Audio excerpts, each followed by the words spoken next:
今天很开心，又是请到了一个算是跟我同行的嘉宾吧，北美 Shirley。我们进行了一场又真实又有启发性的聊天儿。Shirley 姐姐1989年搬来美国，她从 MBA 留学生到企业高管，后来裸辞自己去创业，投资房地产，还有各大项目。如今她是半退休的状态，她的人生转折和投资智慧真的让我受益良多。今天这个访谈，我们聊到了他是如何从职场转向投资。2008年，他亲身经历了次贷危机，还有他最成功的投资秘诀，比如怎么选才是一个好的房地产投资，还有对比特币的看法，以及为什么他决定做一个自己的 YouTube 频道聊财富自由，还有退休规划。如果你正在思考如何打造多元化的收入，提前退休，或者想听听一个走在前面的人如何看待人生和财富的关系，那这一集你一定不能错过。我们开始吧。对，所以我今天非常荣幸可以请到 Shirley 姐姐来我们的频道来做一个这个访谈。那我们先从自我介绍开始吧。OK，Shirley，你能跟我们大家说一下你的 background，就是从大学啊到今天，就是这一路是怎么个走过来啊？然后整个这个背景说一说吧。好啊，Area，有点长啊，有点长。就说背景原来我在国内是读法律的，到美国后来就读的 MBA，然后就在公司里面工作，就做 finance 这方做 mortgage underwriting，然后做了大概10年。我原来在那家银行，可能现在很多人都根本没有听说过，原来是美国第6大银行 Washington Mutual。我是其实在公司做了10年以后，我是03年的时候我就决定自己下来做房地产投资。亏好我是下来，如果我是知道我们公司后来是08年吧，就次贷危机嘛，就这个公司大概那时候有2万多员工，就完完全全就 bankrupt，这公司就没了。我说我亏好提早离开，要不然工作也没有了，但是我有公司的股票全部跌到零。啊。股票也没有了，所以就一直就那个时候就开始做房地产投资。那过去几年，后来我慢慢从做这种就是你个人管理的这种小的这些 rental 做妈妈、爸爸这种 rental，后来我们就开始做 multi-family，就是多户型公寓的这种 syndication。其实上是偶然的机遇，然后我们就开始在这个原来我一个 YouTube 频道是主要讲这些跟这投资有关系的这些方面，然后后来就偶然的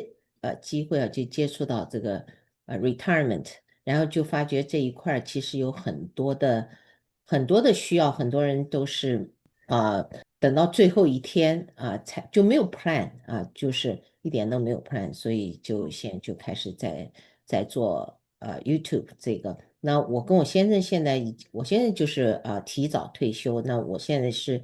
我说是属于一个半退休的状态吧。嗯，谢谢 Shirley。先有几个问题啊，就是 curiosity，就是你先问一下，比如说2003年你决定离开职场自己出来做，因为那时候你也不知道08年的次贷危机这些，那你是为什么决定要那个时候就离开职场出来自己做呢？对，那时候就原来就是很向往这种职场的 corporate job，然后等你真正做了，那个时候就有家庭了嘛，也有孩子，孩子也很小，就很辛苦，有时候一天大概会工作10几个小时。嗯所以然后慢慢一开始你就觉得你在 corporate 你就要朝上爬嘛，然嗯后晋级做 manager，就是你的位置越高，你的责任也越大，就压力很大。然后就是偶然就接触到这个房地产，就是晚上那个时候晚上会有 TV，你会看late night commercial，人家就说 rain or shine，说my rent comes，就说不管刮风下雨，我的租金都会来。我说我也可以这样子做啊。后来就想了，就说那时候其实也是可能无知无畏吧，然后就说辞了职。然后就下来做。哦，OK，这就是非常能够就是有共鸣。但是还想问问，就是你刚辞职的时候，因为你是等于踏入一个新的领域嘛，去投资房地产，那个时候就是一开始没有了就正职的收入，会不会有点落差感或者危机感？然后那个时候是一开始做房地产就有生意还有收入吗？还是就是确实是，就是会很担心，但是我一直是坚信，就是你要学习，就是不能靠你自己的经验去就是乱冲乱打的，那你可能就，所以我是会一开始去听所有的各种 seminar 去学习人家怎么做。当然，你学习是归学习，呃，真正的实践还是要你自己做。那个时候我一个是这样，一个是那我先生还在工作嘛，所以至少就觉得哎还有饭吃所以就开始，然后就是我记得我们那个时候是5个人一起去上这个 seminar，然后回来。然后那个时候也是算市场蛮高点的，人家就说：“哎呀，我们要等一等啊，等到市场怎么样更好。”我就很笨笨的，我就照本宣科的，人家教你怎么做你就怎么做嗯我是觉得哎，你做的第一单你做成了，你就是 Oh my God，it works，然后你就一直做下去。嗯，所以等于是就是03年以后你就开始做这个房地产和房地产投嗯，资，一直到现在。是。嗯，OK。然后 YouTube 你刚刚聊到说一开始是因为做投资，所以就是讲一些投资的事情。那现在呢？现在你的频道也是长得挺快的，越来越多观众喜欢你。那你觉得做 YouTube 开心吗？这份工作怎么样？做 YouTube 真的是很开心，就是最近就很多人都约我说聊一聊嗯我自己说实在的，就是 totally surprise，很多人就是你可能在生活中永远都碰不到的嗯我住在东部，然后西部的啊、但是现在就是可以网上就认识，然后就会了解他们想要退休有的人就问我，你觉得我可不可以退休啊？可能过去这方面的知识我是认为很多人就是怕被别人 push for products，就是因为好像过去这个退休retirement planning 这一块儿大部分都是啊、卖保险的啊、好像是卖保险的这一块儿领域，所以很多人就会怕被卖push for sale，所以就可能会躲着。但是我觉得更多人现在就意识到，确实是实际上你是需要 plan 的。嗯嗯，对，非常非常同意。我觉得越早 嗯，plan 越早投资肯定是就越 对呀 secure。对呀，好羡慕你嘛！我在你这岁数的时候，什么退休都想都没有想过，planning 根本是简直都是 foreign，就根本就嗯。想都没有想到的过。嗯，对，也是最近这20多年吧20多年就是有这个投资啊，还有就是早退休这个concept 就越来越出来了。我嗯，也是20岁开始听说的，对，然后也就是一下子就爱上了这个想法，然后就开始 plan 了，就20岁就开始了。好嗯，羡慕你们。谢谢。OK，现在的生活是你已经是半退休状态了，那你有什么就是感受呢？关于这个现在的状态？我觉得我现在很 enjoy，就是你就到一个我们也算是财务自由了，所以不会为了钱会要做一些自己不愿意做的事情。那嗯么YouTube 其实也是蛮花时间的，但嗯是我也至少现在还很 enjoy 这个过程然后我们当然还有 property 需要 manage，然后我们现在在慢慢的逐渐的 liquidate。然后还有一些我们做的这些投资的项目就是还是有投资人我们要服务，但嗯是这些都会慢慢的我们会也是就是现在就是在 planning 的一个阶段。，OK。那不工作的时候，你们就是会出去旅游吗？还是怎么？对啊，我们其实很忙的，每天就是我有很多，就是说不工作的时候，其实也无所谓就是会计划会到外面去旅游嗯会参加 local 的很多各种各样的活动嗯我昨天和一个人聊，我就跟他说，我就问他，我是觉得他退休没有什么问题，他们有足够的资产，我就嗯问他，我说你退休干嘛？嗯然后他说我没有想过，不知道干嘛，不知道嗯干嘛，所以其实如果你工作一辈子已经习惯了这个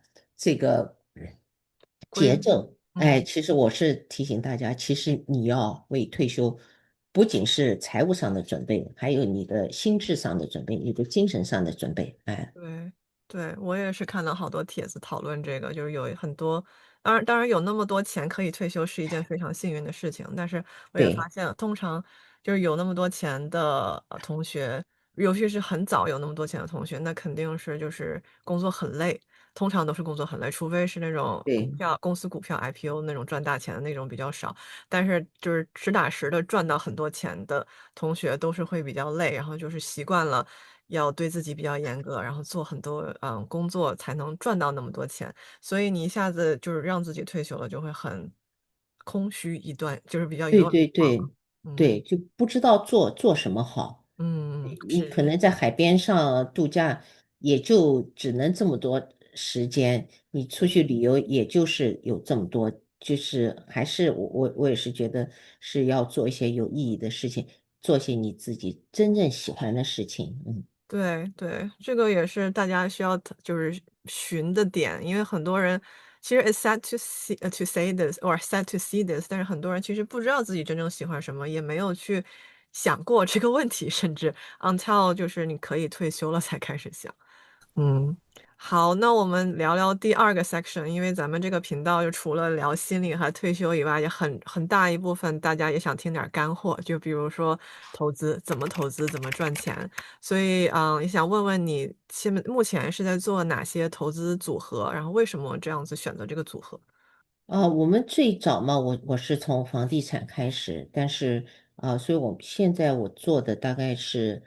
房地产这一块儿，然后我是一直知道，就是说你要有一个比较平衡的这个投资的组合嗯才可以，不能就说只是单个的一个，所以我们现在一直会有股票嗯。还有一些债券啊，我个人不是特别喜欢债券，but anyway。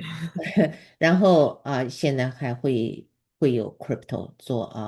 这个，对，会做这一些。那如果说占比呢，就是比如说房地产是占多少 percent of 你的 portfolio，方便问？对，因为我做房产做的久嘛，所以因为除了就是大家普遍了解意义上的这种 rental property，那嗯我们做很多这种就是 passive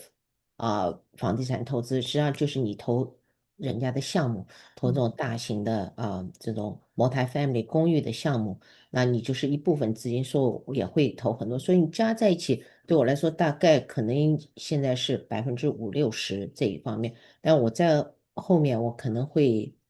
这一部分会让它 reduce 让大概，所以如果那边大概股票这边大概是差不多20-30，那 crypto 就会是10%。你听这个这些专门投资案，他跟你说 1% 1%，那确实是 high risk，然后非常的波动非常大涨上去涨得很快，掉下来也就是可能50%、70%，就是说这个钱一定是你觉得你不需要靠它吃饭，嗯，但是我个人是很相信这个未来的。很相信 crypto 的未来。嗯哼，我觉得即使现在它已经涨到这么高，十几万了，也还是比较早期的。哦，是，对，其实我昨天在听一个 podcast，是采访那个 ARK Fund 的那个fund manager，他也是在说他非常看好比特币的未来。然后他昨天说了一个数据，我不知道记不记得清楚，如果我说错了，我之后会 insert 一个对的 number 在这个 final edit 里面。但是 basically 他好像是说，因为比特币这些 crypto 都是有 finite number 嘛，一共就那么多。然后现在好像是一共有21个 million 比特币可以 mine，然后现在已经有是，嗯哼。20个 million 已经被挖出来了，所以就剩的已经不多了。那我就在想，如果剩下的1 million就是都挖完了，那比特币怎么办呢？就是怎么就会对，涨更多吗？它是这样的，是，所以就是因为它是有限的，它嗯有限的，如果你就像美元啊，你美联储可以一直印钱，嗯，那所以这美元就要贬值嘛，没对，钱了，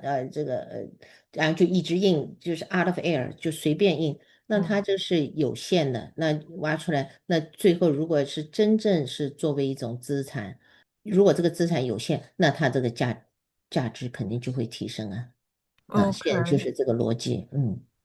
而且那个昨天那个 fund manager 还说他估计，我觉得是个很 wild 的估计，但是他觉得那个比特币会从现在的未来5到10年会涨15倍，你觉得这个估计会不会太夸张？现在他们很多还会说，2035年会涨到1 million per 啊？coin。我是觉得不知道，希望嗯，了，但是希望对。对，这个东西我是觉得就是你可以一直拿在手上的。嗯，I see。对，那我觉得像黄金吧，现在也是涨的，今年现在已经涨了4000多了，呃，嗯但是过去很多年就是一直徘徊，一直徘徊，徘徊好多年，然后今年涨上了，但是黄金就是它不方便嘛，但比特币就是你在这个链上就是很方便交易啊，什么样都方便储藏，这个黄金你就实物。我就觉得特别不方便，而且你还是虽然很稀有，你还是可以挖矿嘛，只不过嗯你下次找到大的金矿又不一样。嗯，对，是这么个道理。也就是说，现在虽然我们今天录制的时候，比特币已经12万多了嘛，一个比特币，你觉得还是可以入手，对吧？这个我不知道，我觉得可以，但是你可能我觉得我去年我们在我们的 club，我们大概去年几月4月份，我们就在讨论资产配置嘛，然后嗯我说 1% of your 你所有的资产，你就拿1%，嗯你的生活不会受影响，你什么都不会受影响，嗯你就想说这个如果跌没了，你不会心疼。但嗯是如果你没有进去，你会后悔。我嗯就是这样，这样子跟大家说，我是觉得现在可能它还会回撤一点，但是就是没有人能够真正的 timing the market。对。我就说一个这个币圈的笑话，它里面一个叫 Hans 的一个人，就说是非常的受人尊敬，非常厉害的。然后他有多少个 million 的 Ethereum，然后他就前阵子他就卖掉了3500一个，然后他又4100买回来。那你就想说，为什么他这么 knowledge 的人，这么厉害的人都会做这种事情？所以 we don't know。这个投资真的是非常个人的，大部分的 financial planner advisor 都会跟你说，哎呀，保守保守再保守啊，这样子，反正你不出事，他也没事，所以就不会建议你碰这些。但是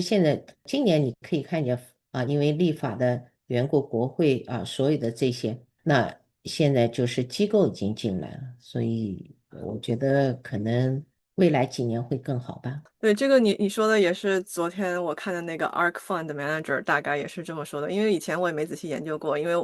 我们家投资我是比较喜欢 try out new things，但是我老公他是非常非常非常保守的，然后他就是说你又不懂，所以你就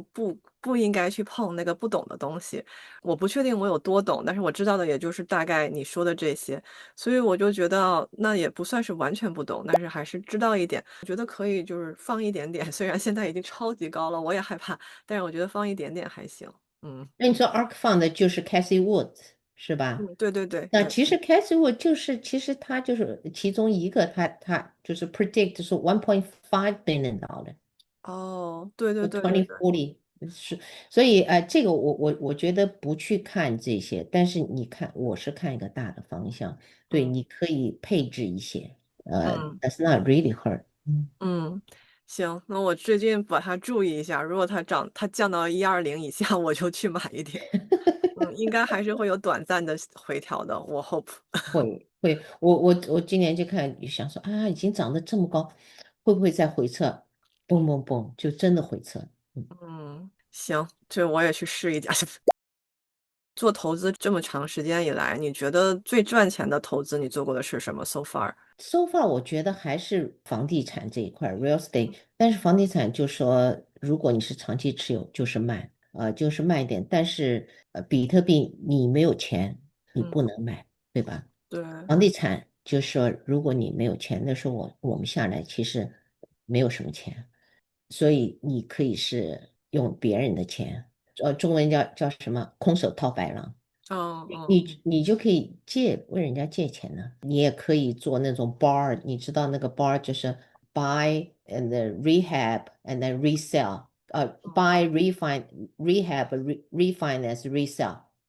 就嗯是实际上你买一个房子你是不要钱的，一分钱都没有，就是你买了以后，你先借钱，现金买了嗯你把它修好。嗯然后你就 refinance 跟银行 refinance 一下，把你放进权拿出来，和你的利润也拿出来，然后把这房子给卖了。嗯然后就是你前期没有钱的时候，你卖了你不就有利润嘛？然后你就利润就攒，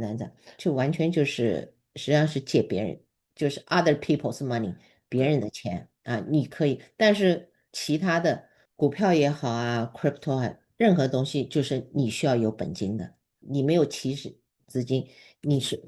说我问别人借钱买股票，大部分人都不会借给你。但你要说我问你借钱，我买这个房子，我60%的 loan to value，那大家想说，哎，这个房子我就借给你这么多，但是你要买的很便宜的价钱，那你要不还我，我还有个房子，有个抵押的，有个 collateral，对。就愿意可以借钱，是我也是这么听说的，但是我们家投资房子就没有好好的利用这一点，对，就我们家投资的房子其实都付清了，对，但是我们投资的是 single family home，就是那种一栋一栋的，不是 multi family 的。对，那是因为你们有钱呢，所以 that's not a bad thing。不是不是，就没有好好的利用这个 leverage 这个东西，对，也是因为就是投资的理念吧，就是刚刚也 mention 到我老公他特别的 conservative，所以他就是想说要早退休，那早退休嗯，的话就需要有被动要收入，存一笔钱在那儿，对。嗯，对，然后就是想说，那就不要付房租，只收房租，不是被动收入就来了嘛？就想我们是看每个月到底能达到什么被动收入，然后确定能达到这个数字，我们才就是赶那个退休的这样子。对，我觉得这也没有错，就是说你的方向不一样。对，如果你的方向是说我要快速的增长资产，那嗯么你就必须要借助别人的力量。有的人会说，你现在买房子，你为什么都要问别人借钱？你不会可以用自己的钱吗？像我们做 syndication，我们的 fund 会投的一个项目，那这 fund 就是从个人的投资人这边进，每个人5万、10万、20万，他们有的人就会问说，哎呀，他们公司这么大，他为什么要问投资人借钱？那你就看他公司，他可以一年做20个，他也可以用自己的钱一年做一个，所嗯，以你就是就是你想要怎么样发展，发对，展快，你要靠你自己的钱，可能比较稳当，但是就是很慢，是，就是看你想要的是什么了，就每个人想要对对的不一对样。对。那聊到这儿，就是你投资房地产这么多年，你觉得就有什么 qualification 可以选定是一个好的房地产投资？一个好的，其实对我来说，就是说，如果你真的是一个长期要持有的，那你肯定是这个现金流，你必须是很重要，对你来说，你至少，我个人是一定，你这个房子一定是要 positive cash flow。那我知道在加州非常难，不容易。如果你有 mortgage 的话，非常难，因为房价都这么高，那你至少要打个平手。就是嗯说你不能每个月说贴钱进去，嗯那这种是你不能持久的啊。你说，哎，我现在每个月贴个几百块钱，我可以没问题。那你没有知道，就是说 crisis 经济衰退的时候，或者你 one of you lost job，你没有工作的时候，那你这个就很麻烦。这个就是你的生命线，就是说你必须要守住的底线，这个是第一。那嗯其他的就是说，real estate 有各种各样的方法，就是你肯定是你要买的好，就是你这个投资好不好，就是你买的好。你所谓买的好，就是你要买的要便宜，要低于市价。你说你怎么才能买得好？可能你在市场上就是你会有很多人跟你竞争嘛，你可能不会拿到最好的价钱，或者你跟一些 realtor 有很好的关系，人家还没有上市就先通知你啊，嗯这是一种。还嗯有他们有做各种的这种做 marketing，像如果 single home 就直接跟屋主打交道，有的屋主他就根本不愿意别人来看房，对。然后他就会很便宜就直接卖给你了。每个人有每个人的特定的需求，对，嗯嗯，对，是这样的。因为我们现在住的这个房子是110万买的，前几年买的。然后如果现在租的话，每个月只能租个3800就不错了，很有可能租嗯3600，也就是说非常 negative。就算了一下，如果还要请 property manager 把 expense 算出去，每个月还要亏1400、1500，我觉得就很可怕。对，所以我就在想，如果将来就出去旅居，这房子租出去还亏，然后空着也不行，然后卖掉的话，就有那种感觉，就是因为加州房子特别贵嘛，那我就嗯。怕卖了以后，就将来买不回来了，买不起了，万一哪天想搬回来咋办？所以就是这个苦恼，对，还没决定怎么办，到时候。对你，你这个问题是比较麻烦的，因为就 depends on 你要在外面旅居多久。嗯。你说我一直留着它，你这出租或者怎么样，旅居1年和你旅居5到10年是完全不一样的。旅居1年都贵了，就每个月要付5000块钱的 everything，对，就好贵。到时候对再说吧，我们也是说旅居大概2、3个月就空着呗，说如果更两三个月长，可以，对，半嗯嗯。年什么的再说。对，就刚刚聊到投资嘛，然后投资很多人就是为了财富自由，然后还有就是 FIRE 现在很火嘛，你给寻求投资然后财富自由的人或者想要早退休的人有什么建议吗？我是觉得这个钱，第一钱是很重要，但嗯是其实更重要的是你要想清楚你想做什么，而不是跟风啊。现在范儿很火，我也去做这个。但是特别是我先说，我就是特别羡慕你们啊，就是我们在你这个岁数的时候，就根本没有听说过这种概念，或者根本也不可能，就是没有这种能力。啊，那现在就想说，如果你现在能够做到这一步，然后想好，我是觉得想好你下面要做什么，你反而你就要前面要辛苦一些，辛苦嗯好多年，对不对？然后积攒一定的资产，然后你下来，然后你要想好你要做什么。嗯我想你不可能打万年桩，但是你至少前面1、2年的计划你应该要有啊。就嗯是要做什么，然后才说财务的方面啊，就说可以 last how long。如果是可以，我当然我觉得是越早越好的。一个年龄一个年龄的你的感受完全不一样，完全不一样。我就记得前几年再说是大概10年前，我们去看空，那个时候就会上天下海的海底开摩托啊，在天上飞那个 parachuting 啊。嗯然后过了几年再去，就什么都不想做了。嗯就是跟你的年龄有关系，还有跟你的这个 physical 体力也有关系。所以我上次录个视频去跳伞嘛，就嗯是我们儿子给我们买的那个跳伞的那个票，然后我老师说要做 physical，就是要很 strong，要做心理建设，然后其实就是害怕嘛，拖了2年，后来说不能再拖了，然嗯后就去跳伞了。但是我想年轻的时候你会很快就去，就是你慢慢的人到一定年龄，你不会有那么多激情，真的是人会所以年轻就是好。嗯，那你还是建议大家早退休的是吧？对啊，如果你条件许可，你又确定好你要做什么。嗯，现在还有一个 concept 叫 mini retirement，就是退休个1、2年，然后再回去工作，这个你有什么看法吗？这个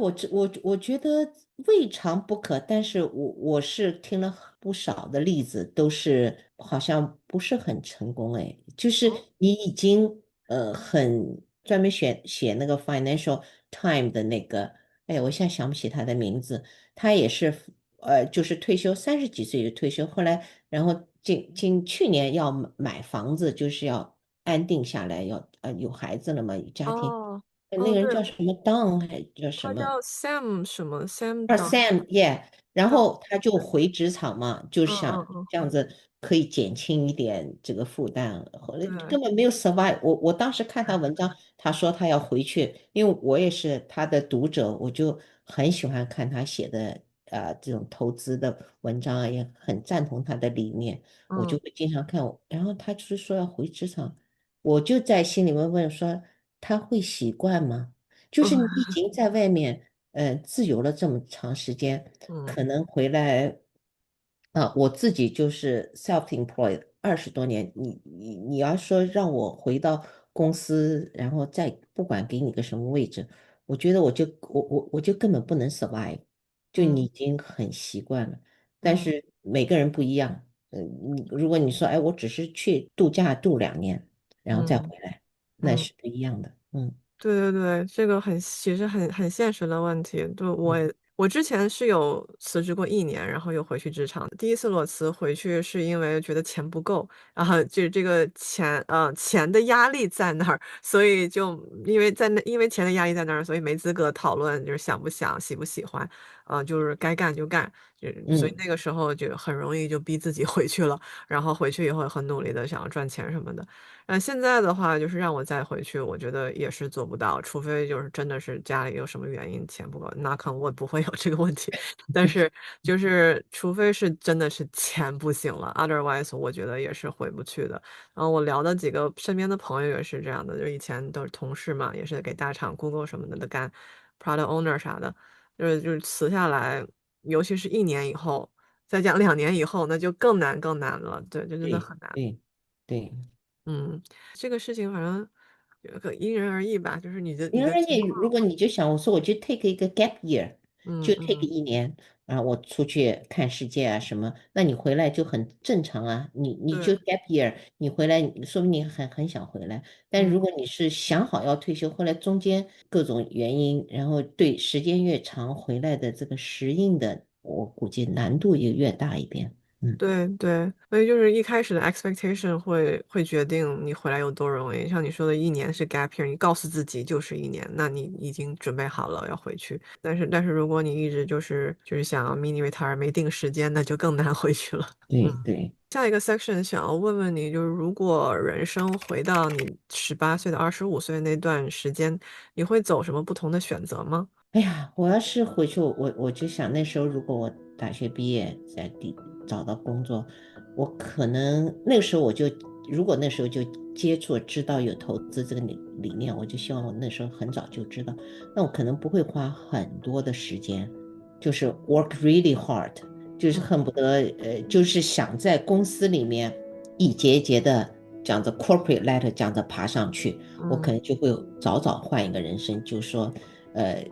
工作还是要工作，你要 survive，然后留时间给自己做自己的事情，投资啊，在我的里面就可能就学一些因为你要学习嘛，嗯哎，我就会花时间在自己身上，而不是去想到在这 corporate 里面，怎么样朝上走。嗯，对，所以我们是一路人，我也是这么想的。但是好多人还是不愿意去学，也知道早退休这个概念，也知道投资这个概念，也不愿意去碰，就是想说那就还是工作到60岁再说。真的，我周围很多的朋友都是 Master、PhD 啊，各个行业的精英。嗯那他们的专业，你要学他的专业非常难，都是高端的。你要学理财的话，你只需要花一点点时间，比你那个 PhD 的那个项目要容易的好多啊。你只要花一点点时间，但是很多人就没有习惯，不愿意花钱，要说也不愿意烦。但嗯是你不愿意烦，你的 assets 就会反映出来。嗯。是这样的，对，就还是每个人人生选择不一样。我之前有就是大概也聊过一期，就是说好像很多人不愿意学，就是因为不懂，然后不愿意在周末难得休息的时候去学点儿这个，虽然也快点去。不是很难，但是因为不懂，所以不想碰。然后你如果一点儿都不碰，你都不知道水有多深，水有多浅，你就越来越排斥它，就待在外面的那种感觉。对，这个确实是要花时间，而且不是说你今天学了，明天就立竿见影，还是有一段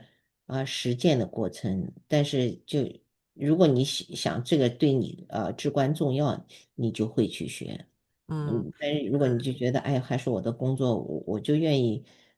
我是觉得到我这个年龄，就是觉得在年轻时候最好的时候，就是认识到你是什么样的人，就嗯是不是每个人都合适投资，不是每个人都合适创业。嗯，对，就是说你认识到，如果你说，哎，我有一份很好的工作，我这样子有一个很好的家庭，哎，其实也没有什么不好。嗯没有什么不好，你就稳稳当当的。但如果你心里面有野心，然后你又不去做，那你就成天抱怨了。对对对，对，我以前就就是是这样。认识到自己是什么样的人，然后能找到自己合适自己也喜欢的是最好的。嗯，对，是这样。聊天的最后一个 section 就是我通常会问我的嘉宾，你的诗和远方是什么？哎呀，我的诗和远方啊，这个我是觉得我现在在一个阶段，就是我个人还是比较满意的。我就觉得能够做自己喜欢做的事，然后也没有老板要叫你做什么但是我一直是我这个频道是讲这个退休的，然嗯后讲怎么样规划你的人生。规划你的退休以后的人生但是我自己是知道，就是说我们这个普通的过去那种概念上退休你就好像是天天躺在海边，或者你就周游世界，其实我觉得你躺在海边能有多少天你可以躺呢？在那什么都不做，你周游世界，你能365天都在外面吗？其实还是要做一些事。那他现在有很多这种统计就是说，其实你最后你做一些对你自己有益、对其他人也有益的事，其实是更好的。所以我是觉得能够做你喜欢的事，不管是你是去旅游你有经济的基础，你到处去旅游去看世界，非常好。然后参加各种的，就是做你喜欢做的事情。就是你可能过去我们嗯为了生存嘛，还要养育家庭、养育孩子，那你就必须做那份工作。但是可能在你年轻时候，可能都有一些梦想，你都没有实现，因为现实的压力。那现在这个时候，你就可以实现，因为现在的寿命，过去是 average 60几岁、70几岁，70古来稀，现在70岁就是现在你要听说谁70岁，去世，你就说都走得这么早，那嗯现在80、90岁都觉得很普遍，60、70岁的人就是身体还很好，脑子也很好用。我是觉得，这个后半生是应该能够重新开启一个新的在你人生的第二个阶段吧。我也是希望我这个频道能够，帮助大家，也能够其实一方面是帮助大家，其实另一方面也是提醒我自己。提醒我自己，就是做些有意义的事情。我觉得世界要看，旅游要旅游，要做，但是要做自己喜欢的事情是最重要的。嗯。嗯，超级超级同意，但是得找到自己喜欢的事情是什么。好多人还是就是不是浑浑噩噩的，有一些人知道，有一些人认为知道，所以这个东西还是要体会一下的了。有的时候你不去 try 别的生活方式或者别的工作岗位，你也不知道你是不是真的喜欢现在的，也是要体验，不同的体验也蛮好的。对对，我那天跟个朋友聊，然后他就说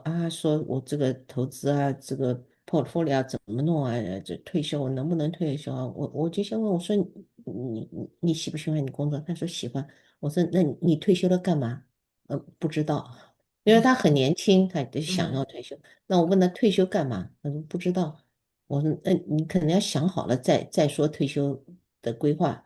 如果你很喜欢你现在的工作，why keep working？或者出去看一看说不定